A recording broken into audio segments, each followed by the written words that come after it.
I'm going to start this video by applying a liberal lashing of mascara because I have a feeling that it could get emotional. And if I can prove on camera that this stuff is cry-proof, then maybe I can get a Maybelline sponsorship. Let's give it a go.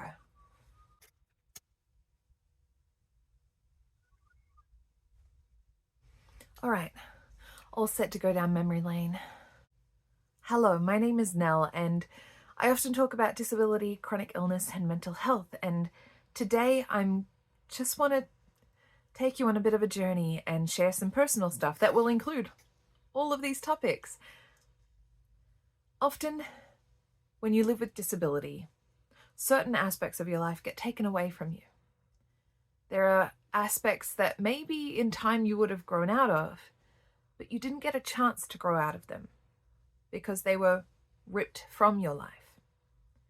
I had that very much so, and in a big way, in my early 20s. My disability hit me when I was 20, 21, 22, when chronic illness just ravaged my body in such a way that it left me disabled. And a lot of things that maybe I would have moved past in my life, they were taken from me. They were forced from me in such a way that I didn't get to figure out. I didn't get to figure out if I would have grown out of them or not. And one of those was dancing. I've mentioned it before on my channel, and I've done videos where I've talked about it, that I used to dance. I used to do salsa dancing, Latin dancing. I loved it. When I went to Newcastle for university at 18, turning 19, I found the salsa dancing community and I fell in love. I actually sort of felt like I found a place for myself for the first time, a creative expression. I was good at it immediately. I'd tried dancing before. I'd tried to do jazz ballet, but I had undiagnosed fibromyalgia, and so my muscles were very, very stiff, and so I really couldn't pick that up. But salsa, like, that was enough. I was malleable enough for that, and there was something in my hips. Oh, baby, there was something in my hips. I got comments. This isn't me bragging, but this is totally me bragging. I got comments about the way my hips moved. Like, it was wild. My hips moved like, it was wild. Perfectly suited to Latin dance. And I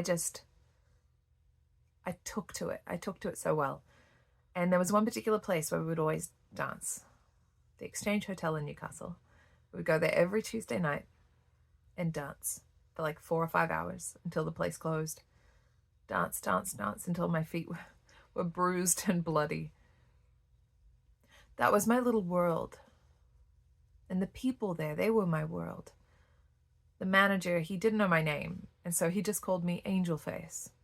I would often turn up in my red lipstick and my smoky eyeliner and my black and red dresses. That was my look, a black and red classic look.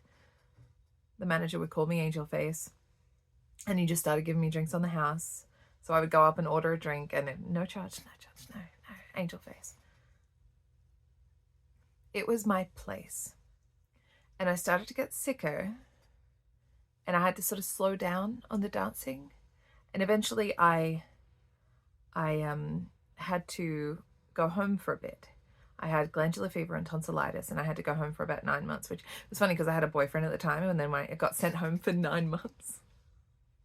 Seemed a little sus. Anyway, I came back and I was on a walking stick, and I couldn't dance as much, but I still really tried. And so to any doctor who then afterwards said, use it or lose it, I'm like, cried off. I used it until I was carried to a car and taken home. So don't you dare give me that shit. But I tried to dance. I kept trying to dance. And my legs were getting weaker and weaker, but I was holding on to dancing so much, because it was something where once I found it, I thought, I have just found the thing that I will be doing for the rest of my life. I will be that lady at weddings who will be getting up and they'll be like, oh no, Auntie Nell's doing salsa again. Auntie Nell, you're 98. Please stop doing salsa. That was going to be me. I couldn't stop salsaing everywhere. We go to the club, right? We go to just a regular club and we'd hear a song and be like, yeah, we can salsa to this, we can bachata to this, we can merengue to this. And we just start doing that. We just start doing like Latin dance at the club. It was great. I held on to that with everything I had. I was getting sicker and sicker, and it reached the point where at home, where I lived with a friend of mine, sometimes at night to go to the bathroom, I crawled on the ground. I crawled on the ground to get to the bathroom. When I finally realized that I had to go home again and I probably couldn't come back, my parents had to drive down and my father had to carry me to the car, and I couldn't go and say goodbye to the Exchange Hotel in Newcastle. I couldn't go one last night, one last dance, one last goodbye. And then I hadn't been back since. For 12 years.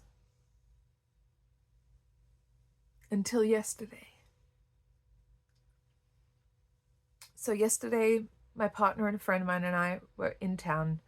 We went down to Newcastle for an appointment, and afterwards we had to grab some lunch, stopped on the street, and where we parked, we just driving around for a park, we parked, and as we walked closer to that main street of cafes, I thought, oh, I know this corner. I know that pub. And it was the Exchange. I looked in and I thought, things look different. Things look different. We went and got some lunch, and I realized I need to go to the bathroom before we do the 2-hour drive back. I wonder where around here I can go to the bathroom, because, you know, it's hard to find a bathroom when you're disabled. And couldn't really see anything, and I thought, I think a pub is going to be the only place.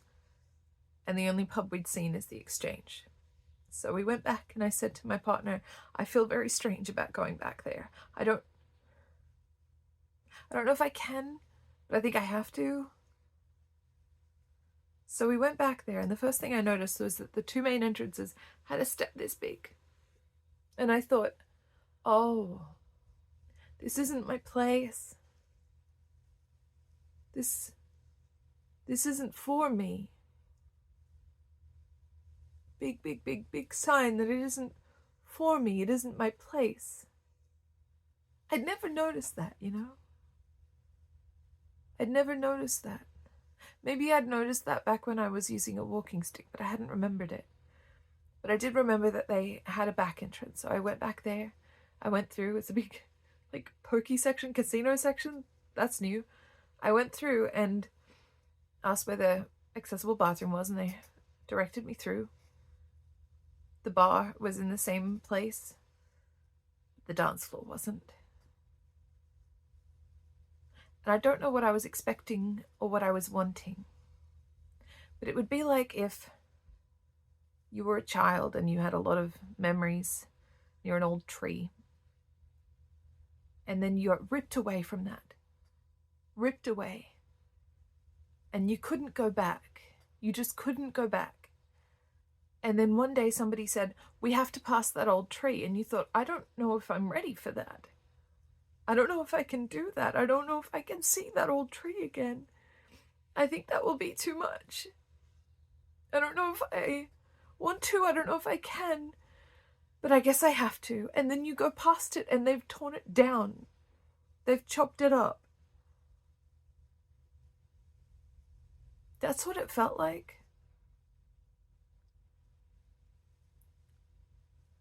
There was a different dance floor and a different stage.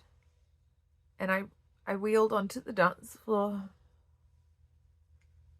And it's just not my place. It's not for me. And I just thought about little me, little Nellie, dancing and thinking that they would be able to dance for a very long time. They didn't know that they were running out of time.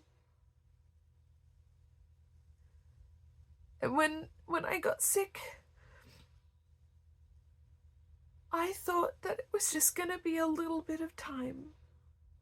and then I would be able to dance again. I didn't know that I would never dance again. I didn't know that I would never walk again.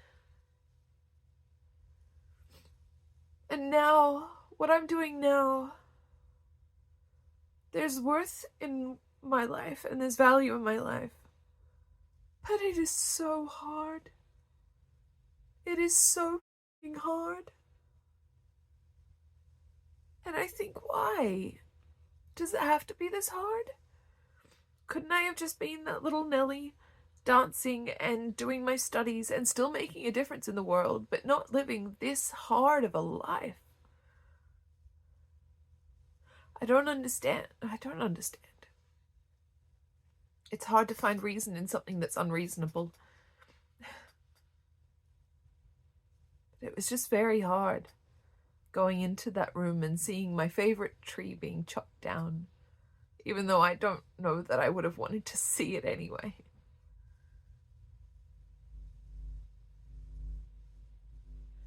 I used to dance. I was good at it. I don't have any film of it because I didn't think I needed to film it. Please, if you're doing something you love, please take photos. Please film it. I hope that you'll never stop doing it. Just in case. Please record it for memories. Please. Because one day it might stop. Life might take it away, and you might not be able to say goodbye. You might not be able to have that one dance for the last time because you're not in control of it.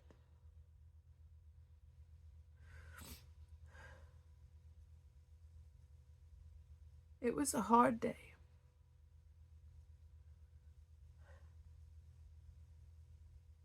And I'm grieving. And I wake up grieving and I go to bed grieving because I am lying beside the corpse of the old Nelly that was. Disability and chronic illness is a different kind of grief because it doesn't go away. I am with that old self every day. I can't move past it because I'm just lying there next to it every day.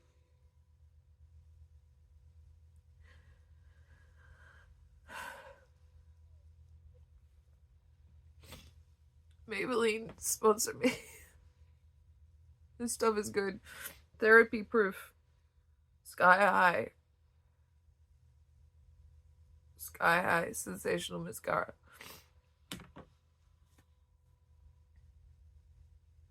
Okay.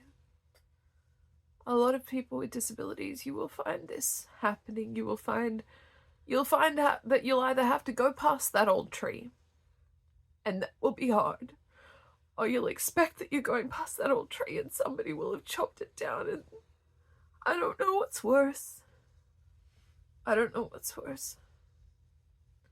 Okay. Much love.